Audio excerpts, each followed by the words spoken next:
ljubezen, ta zlata Venera. Zlata Venera je tisto, kar mi rečemo z leti mlada duša, vedno mlada duša. In to, kar vi omenjate, a ne,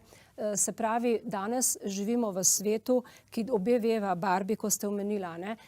torej Južna Koreja je sploh ena taka, v kultu mladosti sem veliko razmišljala na to svojo temo raziskave. To je v bistvu misija, ne, to je tista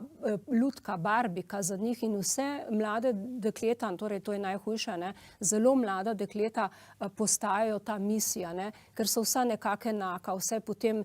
seveda to operativno pač poskrbijo za to, da se to zgodi, ampak to je res škoda, ne, naravno, ne, to smo malo pozabila, ne. In to postaja tako zelo intenzivno, da danes, če gledava statistiko recimo določenih operacij tega, pa ne da imam kaj proti, ampak v bistvu težava je, ko zelo mlad človek pride na to pot, a ne, in potem v bistvu ni več zadovoljen v sebi, torej to tudi malo povezano z spletnimi, torej različnimi, torej